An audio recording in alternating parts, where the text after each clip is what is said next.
There are things people encounter that only make sense in retrospect, moments that felt isolated at the time, personal, easily dismissed, and then years later they surface again, not as memories, but as patterns. This story does not begin with an entity, or a threat, or a warning. It begins with old forum posts that no one meant to preserve. Conversations typed late at night by people who were already exhausted. People who did not think they were documenting anything unusual, only trying to understand why sleep no longer felt empty. In the late 1990s and early 2000s, before social media flattened the internet into a single feed, forums were quieter places. They were fragmented, slow, often insular. People gathered around specific interests, niche anxieties, unresolved experiences. Among archives now scattered across defunct domains and mirrored databases, certain threads stand out, not because they were popular, but because they never resolved. Users described difficulty sleeping after reading particular discussions, not nightmares exactly. More like the sense that sleep had become occupied. At first, the language was tentative. Posters questioned whether they were experiencing stress, insomnia, or classic sleep paralysis. Many were familiar with those explanations and still felt they fell short. What they described was not panic, but presence, a consistent sensation of being observed during the transition into sleep, not waking, not dreaming, that narrow threshold where awareness fades but does not fully disappear. The timing mattered. The experiences began only after reading specific threads, often multiple times, often late at night. What unsettles researchers now is not the content of any single post, but the way descriptions converged across different forums with no visible connection. Users did not share terminology at first. They struggled to articulate what they sensed. Yet the imagery aligned. A figure that did not move. A pressure that was not physical. The feeling that opening one's eyes would confirm something already known. These posts rarely escalated into fear. More often, they trailed off. Accounts stopped mid-thread. Usernames went inactive. Archive timestamps show patterns that are difficult to ignore. Replies often arrived hours later than expected, as if written immediately after waking. Posters apologized for delays. They mentioned exhaustion. Some said reading the thread again made it worse, but they continued anyway, compelled to check for responses. Moderators rarely intervened. There was nothing overtly delusional, nothing that violated rules. Just people describing sleep that no longer felt private. Attempts to contextualize these posts medically do explain parts of them. Sleep science recognizes hypnagogic hallucinations, sensed presences, shared archetypes. But these explanations falter when applied to the progression. The entity, if it can be called that, became more consistent over time, not less. As threads accumulated, descriptions narrowed rather than diversified. The more people read, the more alike their experiences became. This raises an uncomfortable question, whether attention itself played a role. In psychological research, expectation can shape perception, but rarely with this degree of uniformity, especially not across individuals who never interacted directly, especially not when the descriptions avoided drama. No names were given, no motives assigned. The presence did not threaten, it simply remained. Some researchers who later encountered these archives noted something else. The language shifted after prolonged discussion. Early posts were uncertain, later ones were resigned, as if users stopped asking what it was and began assuming it would return. That assumption, quietly shared, may be the most disturbing artifact of all. If you are listening to this and feel an urge to dismiss it, pause on that instinct. Skepticism is appropriate. But consider why so many of these posts were never revisited, never debunked, never closed. If you've ever read something late at night that stayed with you longer than it should have, you already understand the mechanism at work here. If this investigation resonates, consider staying with it. Some patterns only become visible when they are observed continuously. The forums themselves did not last. Servers failed. Hosting bills went unpaid. Communities dissolved. But the experiences did not stop when the threads froze. People continued to report similar disturbances elsewhere, often years later after stumbling onto archived copies, as if the act of reading was enough to reopen something dormant. The entity at this stage is less important than the behavior surrounding it. How it was discussed, how it spread without instruction, how sleep, once a boundary, became a meeting point. Whatever followed people into that space did not announce itself. It waited to be noticed, and once noticed, it did not need to do anything else. When investigators began tracing the phenomenon beyond anecdote, they found themselves in familiar territory. Sleep research funded by institutions that rarely speak publicly about its margins. The overlap between cognition, suggestion, and perception during sleep onset has been studied for decades, often under the umbrella of performance optimization, resilience, or threat response. Documents released years later confirm sustained interest in how the sleeping mind processes external stimuli, especially language encountered immediately before rest. Sleep paralysis, hypnagogia, and sensed presence experiences are well documented. What is less discussed is how expectation can be engineered. Studies from the late 20th century examined how repeated exposure to specific imagery or narratives altered dream content and waking recall. These studies did not require hypnosis or chemicals. They relied on timing. Read this. Go to sleep. Observe what follows. Most participants were adults. Some experiments quietly noted that the effects intensified when subjects believed the material carried significance. This is where the old forums become relevant. They functioned as unstructured laboratories. No oversight, no control groups. But they did provide repetition, reinforcement, and shared language. Users did not arrive seeking an entity, they encountered one through accumulation. Each post added detail, each reply refined expectation.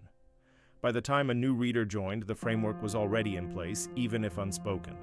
What complicates this explanation is that many users reported disturbances before fully understanding what others were describing. They would read only fragments, sometimes only a title. Then sleep would change. This suggests that whatever mechanism was at work did not require full comprehension.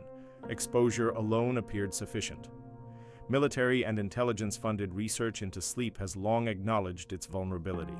Declassified summaries reference the use of sleep disruption as both a weapon and a defense concern. While these documents stop short of discussing entities, they do address the persistence of perceived intrusions. Once a subject believes sleep is compromised, the sense of intrusion can become self-sustaining. The mind fills the gap, yet even within this framework, anomalies remain. The consistency of the presence is difficult to reconcile with purely internal projection. Across forums, across years, across users who never interacted, the same traits recur. The entity doesn't speak, it does not approach. It occupies a fixed position relative to the sleeper, often at the edge of vision, often partially obscured. It is defined more by restraint than action. Researchers familiar with shared dream archetypes argue that this may reflect a deeply embedded cognitive template.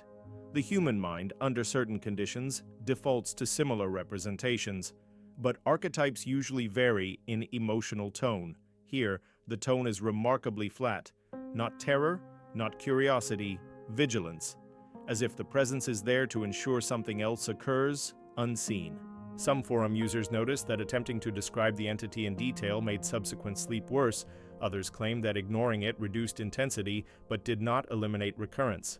This mirrors findings in studies of intrusive cognition, where attention modulates frequency but not origin. The intrusion adapts to the observer's behavior. The forums also revealed a subtle shift in user behavior over time. Early participants sought reassurance. Later ones offered warnings, not dramatic but procedural. Avoid reading before sleep. Do not focus on it. If it appears, remain still. These instructions were never formalized, yet they spread organically.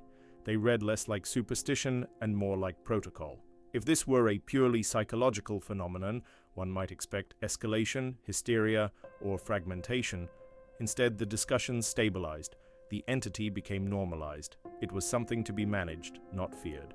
This normalization is what draws continued attention from researchers who encounter these archives years later.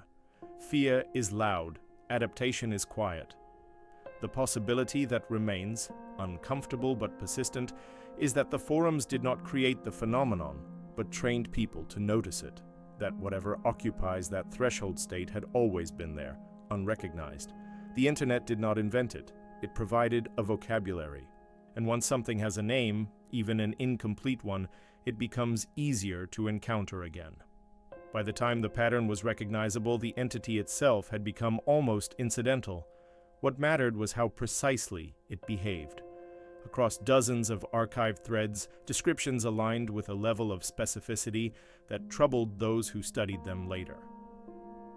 The presence was never described as advancing. It did not communicate, it did not react, it observed. Always from a fixed distance, often described as just beyond reach, just beyond clarity. Movement was rare, and when mentioned at all, it was subtle, adjustments rather than approach.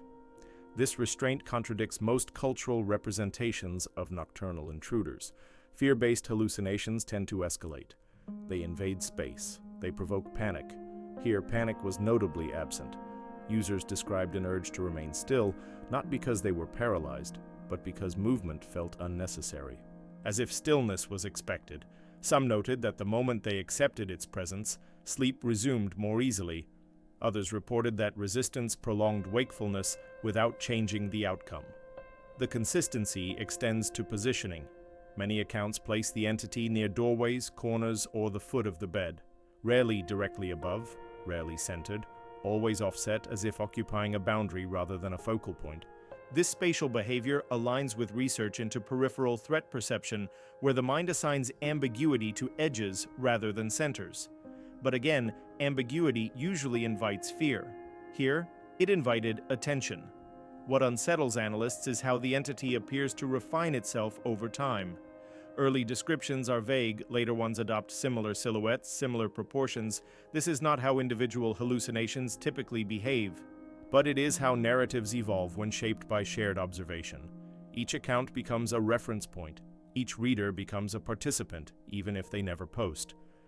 Some intelligence analysts who reviewed similar material in unrelated contexts have noted that systems adapt fastest when feedback is indirect.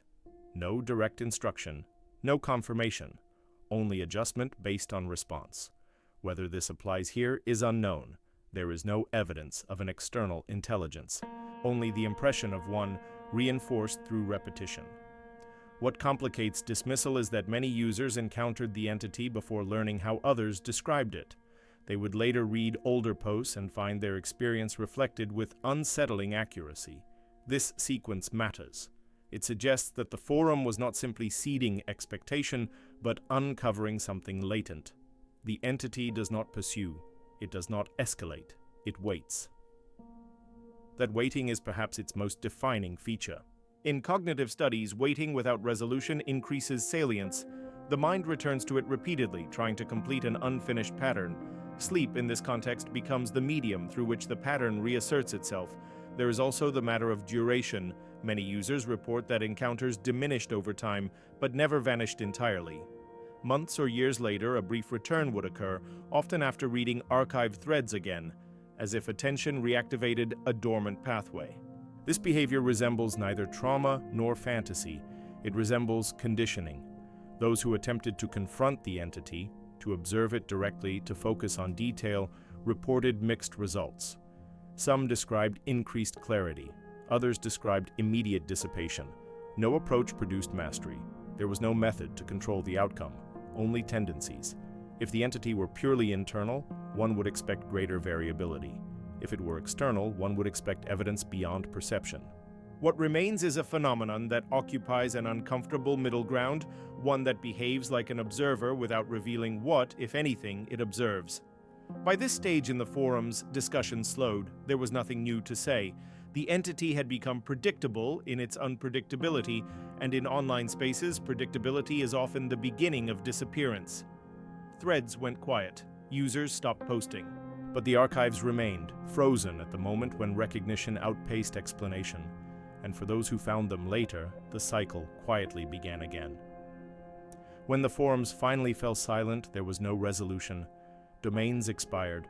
Hosting services shut down. Entire communities vanished with little notice. The threads that survived did so accidentally, preserved by third-party archives or forgotten backups. They sit now as static records of something that was never concluded. No final post, no explanation, just conversations that stop. What followed is more difficult to trace because it does not belong to any single place. Reports continued to surface in different contexts, comment sections, personal blogs, private messages sent to researchers who had written about sleep disturbances, Often, the writers mentioned discovering the old forum posts years after they were written, reading them late at night, feeling a sense of recognition they could not explain. Then, within days, sleep changed. This is where the phenomenon resists closure.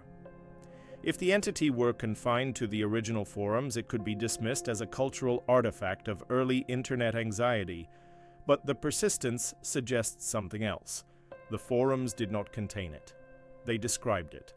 And description, in this case, appears to function like an invitation. There is no evidence that the entity exists independently of perception. There is also no evidence that perception alone creates it. What exists is an interaction. Sleep provides the setting, attention provides the trigger, the internet provides continuity. Once those elements align, the experience replicates with unsettling reliability. Institutions have shown no interest in addressing this publicly. Sleep research continues, but it avoids shared anomalies. Online culture moved on, favoring immediacy over reflection. The old forums remain largely unvisited, their influence diluted by time, yet every few years someone stumbles across them and asks the same quiet question: has anyone else experienced this? The absence of denial is as notable as the absence of confirmation. No authority has labeled it mass delusion. No formal study has attempted replication. It exists below the threshold of concern, where phenomena are neither urgent nor profitable enough to confront. In that space, uncertainty persists unchallenged. What remains is not an entity in the conventional sense, but a behavior that follows attention into sleep. It does not demand belief, it does not punish disbelief, it waits. And waiting, as many of the forum users learned, is often enough. If there is a warning here, it is not explicit, it is procedural. Some knowledge alters the conditions under which the mind rests. Some patterns once noticed are difficult to unsee. The old forum users did not seek revelation. They sought rest. Instead, they found that sleep was no longer empty. The entity, whatever it is, does not need to be real to be effective. It only needs to be consistent, and consistency, sustained across time and individuals, has a way of feeling intentional.